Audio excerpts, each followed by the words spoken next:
दिन दिन दिवाळी गाय म्हशी ओवाळी गाय म्हशी कोणाच्या लक्ष्मणाच्या। नमस्कार मैत्रिणींनो, कशा आहात? आज मी तुम्हाला वसुबारसची पूजा कशी करायची ते सोप्या पद्धतीने सांगणार आहे। चला तर मग आपण सुरुवात करूया। बघा, दिवाळीची सुरुवात ही वसुबारसने होते। वसुबारसने सुरुवात केली जाते। पहिला दिवा हा वसुबारसच्या दिवशी लावला जातो। म्हणजे आपल्याला दिवाळीची पूजा ही वसुबारसने करायची आहे।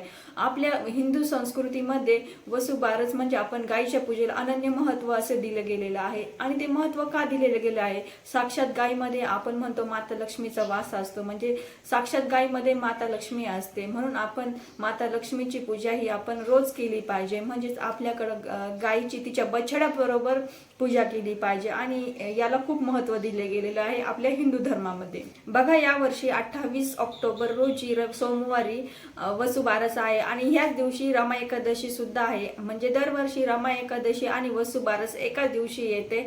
आपल्याला वसुबारस या दिवशी गायीची पूजा तिच्या बछड्यासोबत म्हणजेच तिच्या वासरासोबत आपल्याला करायची आहे। आपल्या हिंदू धर्मामध्ये गायीला अनन्यसाधारण असं महत्त्व दिलं गेलेलं आहे। म्हणजे आपण गायीची जर पूजा केली, तिला हळदी कुंकू अक्षता वाहिल्या आणि तिला प्रदक्षिणा घातल्या तर आपल्याला 33 कोटी देवांना प्रदक्षिणा घातल्यासारखं फळ भेटलं जातं। या दिवशी आपल्याला पूजा कुठे करायची आहे? जर आपल्याकडे गोठा असेल तर अतिउत्तम, जर नसेल तर तुम्ही तुमच्या जवळ गोशाळा किंवा गोठा असेल तर तिथे जा आणि तिथे जाऊन आपल्याला पूजा करायची आहे। आणि जर तुमच्याकडे गोठा नसेल, जवळही नसेल गोशाळा, तर मग ती पूजा आपल्याला घरात मांडायची आहे। आणि ती कशा पद्धतीने मांडायची आहे पूजा, तेही मी तुम्हाला ह्या व्हिडिओमध्ये शेवट सांगणार आहे। असं म्हटलं जातं की जिथे काय तिथे विठ्ठलाचे पाय।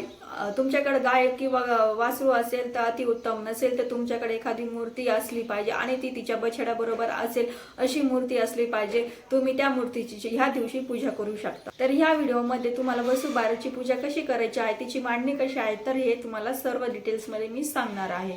आणि सर्व डिटेल्समध्ये म्हणण्यापेक्षा आता हे अभिषेक वगैरे आपल्याला करायचं आहे, हे सर्व मला दाखवायचा होता, पण तो खूप व्हिडिओ मोठा झाला असता। म्हणून मी तुम्हाला फोटो वाईज तुम्हाला आपल्याला अभिषेक कसा करायचा आहे मी सर्व ते तुम्हाला सांगणार आहे। कारण की मी व्हिडिओची सुरुवात आत्ताच केलेली आहे, म्हणजे काही दिवसांपूर्वीच मी माझे चॅनल चालू केलेलं आहे। आपल्याला अभिषेक कसा करायचा, कुंकुमार्जन कसं करायचं, सर्व काही मी डिटेल्स तुम्हाला सांगणार आहे, पण ते थोडे थोडे व्हिडिओ करूनच मी तुम्हाला सांगणार आहे। तर अभिषेक कसा करायचा मी ते तुम्हाला डिटेल्स तर तोंडी सांगणारच आहे व्हिडिओमध्ये, ते तुम्ही नक्की समजून घ्या। सर्वात अगोदर तुमच्या जवळ गोठा असेल तर अतिउत्तम, नसेल तर तुम्ही गोशाळा असेल तर तिथे जा किंवा शेजारी कुठे गोठा असेल तर तिथे जा। जाता वेळी तुम्ही भाजी पोळीचा नैवेद्य किंवा धान्य, चण्याची डाळ असं काही नेऊ नका, कारण की या दिवशी आपल्यालाही एकादशी असते आणि असं म्हणतात की गायीलाही एकादशी असते। त्यामुळे आपल्याला ह्या दिवशी गायीला कुठल्याही प्रकारचं धान्य किंवा नैवेद्य खाऊ घालायचा नाहीये। जाता वेळी तुम्ही गुळ खोबऱ्याचा नैवेद्य म्हणून तो नेऊ शकता। गुळ आणि खोबरं तुम्ही ह्या दिवशी गायीला खाऊ घालू शकता। गायीची पूजा कशी करायची आहे? सर्वात अगोदर आपल्याला गायीच्या चारही पायांवर पाणी विसर्जन करायचं आहे, पाणी अर्पण करायचं आहे। त्यानंतर गायीला हळदी कुंकू अक्षदा वाहायच्या आहे, आपल्याला दर्शन घ्यायचं आहे आणि गायीभोवती आपल्याला एक प्रदक्षिणा मारायची आहे। असं म्हणतात की गायीमध्ये 33 कोटी देवांचा समावेश असतो, म्हणजे आपल्याला 33 कोटी देवांना प्रदक्षिणा घातल्याचं आपल्याला फळ भेटलं जातं। तुम्हाला आवर्जूनच आपल्याला गायीला प्रदक्षिणा घालायची आहे। आणि हे सर्व करता वेळी थोडीशी आपण आपलीही काळजी घ्या, कारण की ह्या दिवशी बरेचसे लोक येतात आणि त्यामुळे गायी ह्या पॅनिकही होऊ शकते। म्हणजे त्या स्वतःहून कधी आपल्याला त्रास देत नाही, पण चुकूनही गायीची पाय वगैरे लागण्याची शक्यता असते। त्यामुळे या दिवशी तुम्ही पूजा ही जरा जपून करा। तर आपल्याला नैवेद्याला मग काय न्यायचं आहे? तर आपल्याला नैवेद्याला न्यायचं आहे गुळ आणि तुम्ही खोबरं नेऊ शकता, असेल तर शेंगदाणे नेऊ शकतात। शक्यतो आपल्याला गुळाचा नैवेद्य आपल्याला गायीला अर्पण करायचा आहे, खाऊ घालायचा आहे। बघा, या दिवशी वसुबारसच्या दिवशी प्रत्येक आई आपल्या मुलासाठी उपवास धरते आणि उपवासही धरावा। सर्व मातेने आपल्या मुलांसाठी उपवास धरावा, सर्व आईने आपल्या मुलांसाठी उपवास धरावा। या दिवशी उपवास धरणं खूप महत्त्व दिलं गेले आहे आपल्या हिंदू संस्कृतीमध्ये। बघा, गायीच्या पूजेला आपल्या हिंदू संस्कृतीत खूप अनन्यसाधारण असं महत्त्व दिलं गेलेलं आहे। तर आपल्याला ह्या दिवशी उपवास धरायचा आहे। जे साधा नुसता आपला वसुबारसचा उपवास धरतात त्यांनी दिवसभर फलाहार वगैरे सर्व काही खाऊन आपण उपवास धरू शकतो। आणि संध्याकाळी आपल्याला उपवास सोडत्या वेळी ज्वारीची भाकरी, बाजरीची भाकरी खाऊनच उपवास सोडायचा आहे। आणि गवारीच्या शेंगा म्हणजे ज्वारीची भाकरी किंवा बाजरीची भाकरी आणि गवारीच्या शेंगा खाऊनच उपवास सोडवायचा आहे। या दिवशी आपल्याला गव्हाचे पदार्थ म्हणजे गव्हाची चपाती वगैरे आणि मुगाची डाळ असो, मूग असो, मुगाचे पदार्थ असो हे खायचे नाहीयेत। त्या दिवशी फक्त आपल्याला बाजरीची भाकरी, ज्वारीची भाकरी आणि गवारीच्या शेंगाने उपवास सोडवायचा आहे। जर तुम्ही एकादशी धरत असाल तर एकादशी ही आपल्याकडे दुसऱ्या दिवशी सोडली जाते। दुसऱ्या दिवशी तुम्ही हा उपवास सोडू शकता। तुम्ही गोठ्यात जाऊ शकत नसाल तर गोशाळा नसेल, तुम्ही शहरामध्ये राहत असाल तर तुम्हाला ही पूजा कशी मांडणी करायची आहे मी तुम्हाला आता ह्या व्हिडिओमध्ये पुढे सांगत आहे। ती पूजा मांडणी तुम्ही देवाऱ्याजवळ करू शकता किंवा देवाऱ्याजवळ जागा नसेल तर तुम्ही इतर कुठल्याही चांगल्या जागेवर तुम्ही ही पूजा मांडणी करू शकता। तुम्ही ही पूजा मांडणी सकाळी करत असेल तर सकाळी तुम्हाला गणपती बाप्पाचे अभिषेक घालायचा आहे आणि तो कशा पद्धतीने घालायचा आहे मी ते तुम्हाला आता पुढे लगेचच सांगत आहे।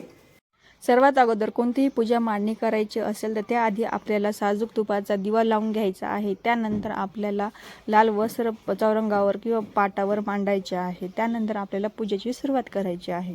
आपल्या एका चौरंगावर किंवा पाटावर लाल वस्त्र ठेवायचं आहे। त्यानंतर तिथे विड्याची पानं म्हणजे जोडीने विड्याची पानं ठेवायची आहे। एका तामणामध्ये आपल्याला गणपती बाप्पाची मूर्ती घ्यायची आहे, ती ठेवायची आहे आणि पळीपळीने आपल्याला त्यावर पाणी सोडायचं आहे आणि 21 वेळेला आपल्याला मंत्र जाप करायचा आहे। तो कोणता करायचा आहे? ओम गण गणपतये नमः असं म्हणून आपल्याला 21 वेळा मंत्र जाप करायचा आहे आणि 21 वेळा आपल्याला पळीपळीने पाणी सोडायचं आहे।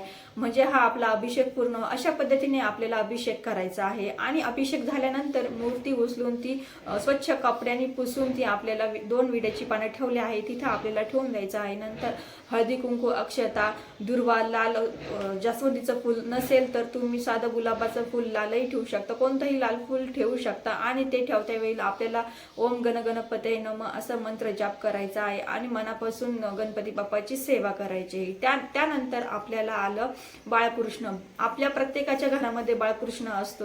बाळकृष्णाचे सेम आपल्याला गणपती बाप्पासारखी पूजा करायची आहे। बाळकृष्ण घ्यायचा आहे आणि तो आपल्याला तामणामध्ये ठेवायचा आहे। तामणामध्ये हे गणपती बाप्पासारखीच आपल्याला बाळकृष्णाची पूजा करायची आहे आणि ओम नमो भगवते वासुदेवाय नमः असं आपल्याला 21 वेळेला मंत्र जाप करून पळीपळीने आपल्याला बाळकृष्णावरही पाणी सोडायचं आहे आणि तो आपल्याला स्वच्छ फडक्याने पुसून आपल्याला 2 विड्याची पाण्यावर परत ठेवून द्यायचा आहे आणि मनोभावाने पूजा करायची आहे। बघा बाळकृष्णाने स्वतःहून म्हणवून घेतलं होतं की तेही एक गोपाल आहे। आपल्याला ह्या वेळेला वसुबारसच्या दिवशी आपल्याला बाळकृष्णाची पूजा करणं खूप अनिवार्य आहे आणि ज्या वेळेला आपण विड्याच्या पानावर बाळकृष्णाला ठेवू त्यावेळेला आपल्याला हळदी कुंकू अक्षता सुगंधी फूल वाहायचं आहे आणि ओम नमो भगवते वासुदेवाय नमः असं मंत्र जाप करायचा आहे।